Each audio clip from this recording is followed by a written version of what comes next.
Alright, magandang araw sa inyong lahat dyan mga Damadurians. Ito na yung part 2 sa naging labanan nila ni Joy Pagadian versus Alvin Pascua. Okay, gaya nung dati, meron tayong mga viewers na ayaw ng daldalan, gusto nila ipakita na lang kagad ang labanan. Okay, para sa kanila muna to. Ha? Itong puti ang kay Alvin Pascua, itong orange ang kay Joy Pagadian. Okay, panuurin muna natin.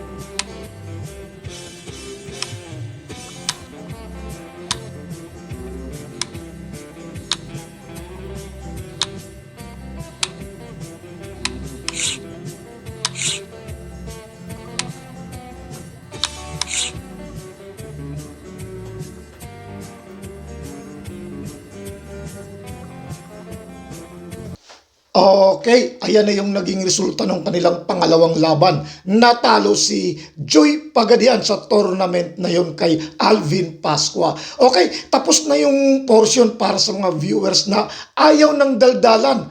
Ngayon, puro daldal naman kaya masyadong nakaka-boring nito. Kaya yung mga viewers na ayaw ng daldalan, pwede nang lumipat ng ibang channel. Dahil wala nang dama, puro daldal na lang ito. Okay? Alright, pero bago tayo magsimula, magko-comment lang muna ako dun sa kanilang naging laban. Alam niyo itong mga senior player guy, ni Joy Pagadian, ni Willie Tukuran, ni Boy Dalagay, tsaka yung mga iba pang mga mahusay sa dama. Yung sa tuwing sila matatalo, dun sila lalong gumagaling. Bakit? Kasi yung pagkatalo na yun, tatatak yun sa isipan nila at never na yung mauulit kahit sino pang magagaling ang magiging kalaban nila. Pag dumating sa ganung formada, sigurado may solusyon na sila kung paano yun ika-counter yung ganong pagkatalo nila. Okay, simulan na natin ha. Itong yellow ang kay Alvin Pascua. Ito namang blue ang kay Joy Pagadian. Sa kanilang naging opening, 115 versus 116. Pagkatapos nag-5-1, tapos nag-5-1 din. Pero yung kanilang naging opening, pasok yun sa paboritong tira ni Joy, yung 116 versus 314. 314 second move. Ang paboritong tira ni Joy. Pakita natin balik ko lang ha. Ito. Okay. Nag-same as. Ganito, 116, nag-314. Buklan yan sa libro ni Gusting. Yung libro ni Gusting na 116 versus 314, pabor second move. Nag-5-1, pagkatapos nag-116 din. Tapos nag-314, nag-5-1. Sinayang, nag-9-5. Tandaan nyo yung position na to ha. Yan. Pagkatapos tumira dito. Saka tinira dito, nag-9-5, nag-16-13. Ayan yung formada dun sa kanilang naging laban. Tingnan nyo yung formada. Tira ng blue. No? Okay, balik ko lang sa actual na laban ha. Ayusin ko lang ulit.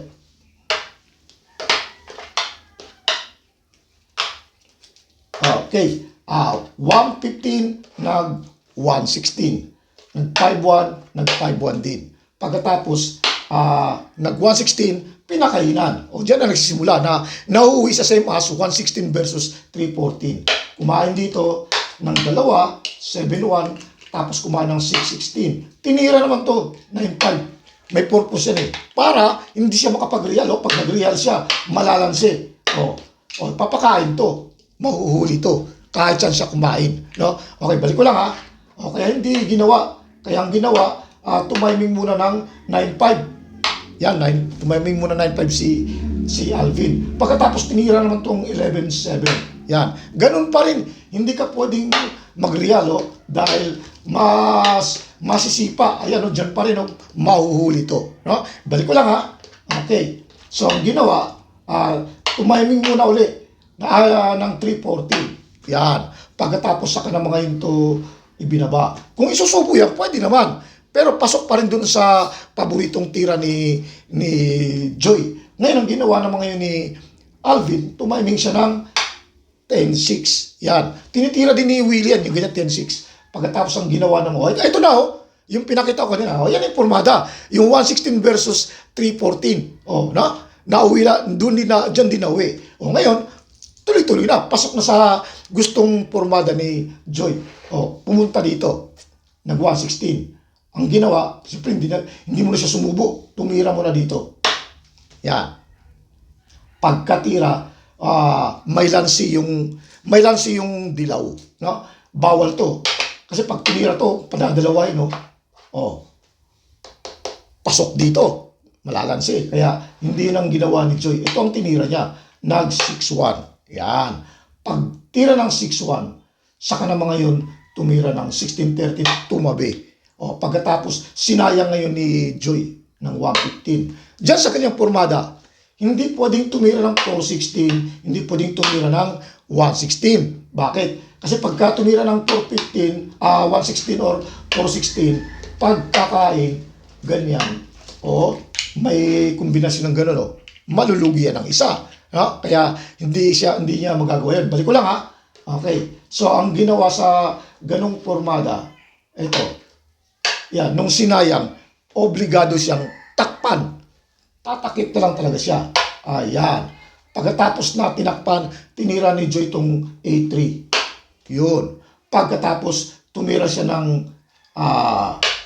416. Ngayon, ito ang tinira ni Joy. Kung saan, ito yung error. Dito nagkamali si Joy. Tinira niya itong 5-1. Yan, ganyan. Saka ngayon ito pinakainan dito. Okay? Pagpakain ng gano'n, siyempre, obligado yung dos. No? Pakain ng gano'n. Alam mo, sa totoo lang, yung ganyang pormada, ito. Sa yung ganyang pormada, lamang na yung kay Joy. Patalo na talaga yung kay Alvin. Kaya lang, meron siyang, kumbaga sa marka bahala, tumira ng marka bahala ng gatong pormada si Alvin. Pagka alam ni Joy, matatalo si Alvin. Pero pagka hindi alam, mananalo si Alvin. Okay, so parang ako, ganun din ako eh. Depende sa magiging makakalaro ko. Kapag mahina ang kalaban, tumitira ako ng tirang patalo na medyo malalim ang move na kapag hindi niya alam, di mananalo ako. Pero pagka natsamba niya, di talo. Kumbaga, sugal, no? Marka bahala kung makukuha niya. Ganun din ang ginawa ni Alvin. Tinira to. Yan na, dyan na nagkamali si Joy. Tapos ang ginawa, pinakain to, pinadalawa. Pagpakain ng dalawang ganun, kumain dito naman ng dalawa. Yan. Ang isa, 11-1. Ngayon, ang tanong, walang tira si Joy. Wala siyang ibang pwedeng itira. May bahaw.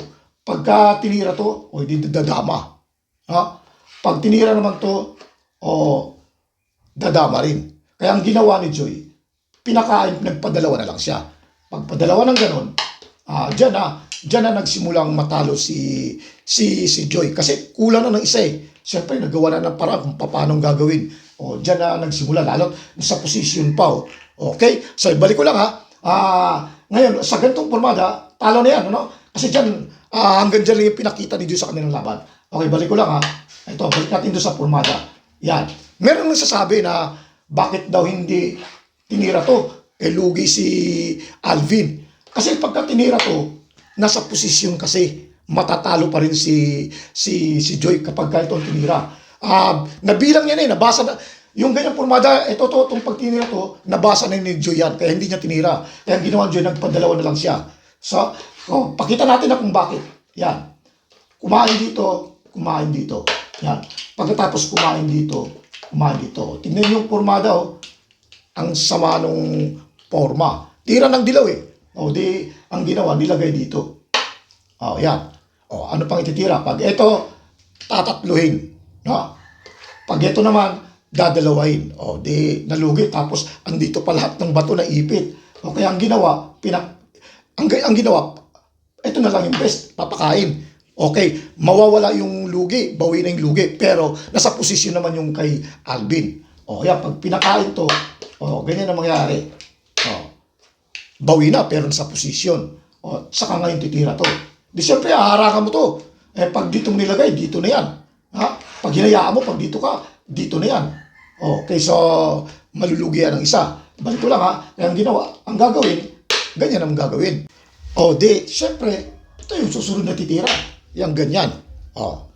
Yung blue, wala naman pwedeng ibang itira. Alam naman pakain to, pakain yun, lugi. O ito lang talaga. Ganyan. Pagkatapos titira ngayon yung dilaw, dito naman. Hindi naman pwedeng pumunta dito yung blue kasi papasukan. No? Balik ko lang ha. Kaya ang gagawin, papatras talaga yan. Papakain ng atras. Kain dito, gaganyan. Pagkatapos, titira ngayon yung dilaw. Dito. Di siyempre, haharangan yan. Dahil pagka dito tumira yan, talo na rin. Bibigay lang to. Gaganyan. Pagkatapos, papakain to. Dito na. No? Hindi na dadama. Pakita natin kung hindi na dadama ha. In-game to eh. Ganyan Kahit itong itira, kahit ito hindi na yan dadama. No? Kahit alimbawa, tumira dito, gaganon yan. Pag ganyan, dama rito, dito ang dama. Sasayangin. Pag tinakpan, dito ka na. Wala na, hindi na makakadama. Balik ko lang ha. Okay. Pag umiwas naman, di pupunta ka lang dito. Ayan. Hindi naman makapagpakain, dadalawain. Pagdating dito, sisipain. Kaya talo pagdating doon. Okay, balik ko lang ha. Bigyan natin ng iba pang, kasi endgame na to eh. Halimbawa itong inuna. Yan. Dito. Pagka tumabi doon, dito lang dama. Wala na, di na rin makakadama. Balik ko lang ha. Okay. So, kung halimbawa ito muna, pwede dito ka dumama, sayang. Ayan. Pag umiwas, sasayangin. Iiwas uli, dito ka na. Talo. Balik ko lang ha. Okay.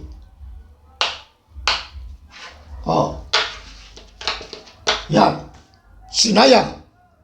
Kanina pinaiwas, di ba? Kung dito naman, di pwedeng sayangin ulit. Di siyempre, iiwas yun. Pupunta ron, babalik mo dito. Pag angat doon, saka mo sayangin dito. Talo pa rin. Okay, so, ganyan ang mangyayari. Balik ko na ulit ha, yung iba pang posisyon, yung kanina.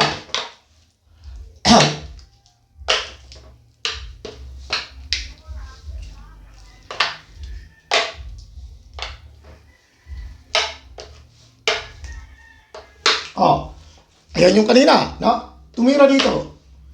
Gumanon. Gumanya naman. Alam ka nang pupunta ron, siyempre babalik yan. Ganyan. Guma dito. Pagkatapos tumira dito, kanina dito pinakita natin. Papakain to. Kung dito tumira, edi dito lang. Lalong talo. Wala na, no? Okay, so, ganun ang mangyayari. Kaya hindi tinira ni Joy yung ganong pormada kasi nabasa niya na kung ano yung mangyayari, ganun talaga yung magiging resulta. Okay, so ngayon, papakita naman natin ha. Ibalik ko lang ha. Para ipakita naman natin yung panalo sana ni Joy kung ginawa niya. Okay, ibalik natin sa umpisa ha, para may pakita natin kung ano yung mas tama na dapat itira sana ni Joy. Okay, ulitin lang natin sa opening ha. 115, nag-116, 5-1, nag-5-1. Tumira dyan, pinakainan, gumanon, kumain dito, gumanyan. Pagkatapos nilagay ng 9.5. Yan, may purpose to. Laki ng purpose ito eh. Hindi ka makapag-real. Pinakita ko na kanina. So, ang ginawa, tumiming ng 9.5. Tinira naman to. Yan. Ganun pa rin, no? Hindi ka rin makakapag-real. Kasi, malulugi. Bawal din to. Ganun din eh. Gaganon lang yan, no? Kahit saan ka kumain, dito, pasok na dito, mas lalong delikado. Balik ko lang, ha? Okay, kaya obligado talaga na mag 340 muna para hindi siya makapagpakain. Okay, so tinabi naman ngayon, 16-13. Tumiming ng 10-6. Yan. Pumasok dun sa 116. Pagkatapos, saka naman ngayon tumira ng ano. Alagay ko, ito na yung simula na pagkakamali ni Alvin. Tumira ng 6-1. Pagkatapos, siyempre, bawal to ititira. Tinira naman to. Ito. Ginanon siya. Yan. Pagkatapos, tumabi ngayon si Alvin dito, sinayang. Pinakita ko na hindi maitira to, no? Malalamangan. Kaya ang ginawa, tinakpan. Nag-A3 pagkatapos ng 4-6. Ito na yung last chance na tira ni Alvin. Yan. Last chance na talaga to. Kapag nagkamali, ayun, panalo si Alvin. Kasi ang talagang magandang tira, hindi ito eh. Siguro kaya nag-alangan si Joy na itira to, kaya hindi niya ito naitira. Kasi iniisip niya, makakadama si Alvin, gaganon yan, sasabay rito. Obligado dos, kakain din dito, dadama. Yun yung siguro ang iniwasan niya. Pero yun pala, yung karugtong, malalang mga sa posisyon kahit pareho silang may dama. Okay, ganyan ano, balik natin doon yan. O yan o, ito yung tinira eh, dito nagkamali. Kasi itong tira na to, kapag ka hindi marunong ang kalaban, hindi talaga ito ititira. Kaya pag itong tinira, talo na. Talo na yung kalaban pag ito ang tinira. Okay, balik ko lang ha. O, kung halimbawa, ginanon. Yan. Okay. So, pwedeng sumabay, pwedeng tumakip. Na? Unahin muna natin yung tumakip. Pag tumakip, wala na. Pure solid na talo na. Kasi gaganon na lang yan. O, kahit ano pang kainin yan. Lanse. O, pag tinira to, papakain to. Lanse. Balik ko lang ha. Pag tinira to, ganun pa rin, papakain to. Lanse. Balik ko lang ulit. Ngayon, pag ito naman ang tinira, lansi pa rin. Pag ganon, pagpakain ng ganon, papados, lansi. Dadama dito. Balik ko lang ulit ha. Okay. Yan. Okay. Pag ito naman ang pinakain, ganon, atras, bagsak, lansi pa rin. Okay, kaya, yun na lang ang tanging tira, ang sumabay. Balik ko lang ha. Balik ko lang sa posisyon. Yan.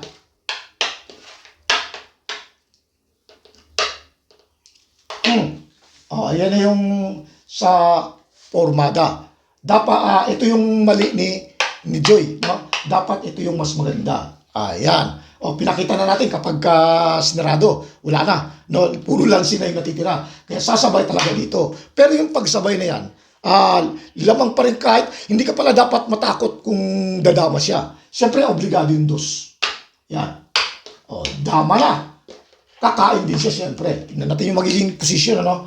Kakain siya dito. May dama na rin siya. Yan. Ganyan ang resulta. Ngayon, kakain pa yung blue. Kakain dito. Ngayon, kakain din yung dilaw dito. Yan. Kakain pa yung blue. Ngayon sa ganyang formada, kapag dito ka kumain, di malulugi ka na ng isa. Tagilid pa yung blue. Bakit? Siyempre dito lang yan lalagpak ko. Dito yan, malamang dito yan. Walang pupuntahan yung dama. Mamamatay yung dama. Kahit saan niya ilagay. Dito, papakain. Pwede nang ipakain yung dama kasi lugi ng isa yung dilaw. Okay? Balik ko lang ha. Balik na natin. Yan. So, lamang kapag dito ang pinangkain, kaya malamang ito yung pangkakain yan. Ganyan yung mangyayari. Pagkatapos niyan, pag sa ganyang formada, malamang ito ang ititira. Yan. Para uumangan ng pagpatay yung dama. Ngayon, anong gagawin ng kung ipapakain niya to, wala na, lugi na. Hindi naman niya pwedeng sayangin. Mamamatay pa rin. Patay pa rin yung dama. Kasi hindi naman niya pwedeng sayangin to. Kasi gagano, obligado yung dos. Patay yung dama niya, tapos mandyan pa rin yung dama, hindi nawawala. Okay? Balik ko lang ha.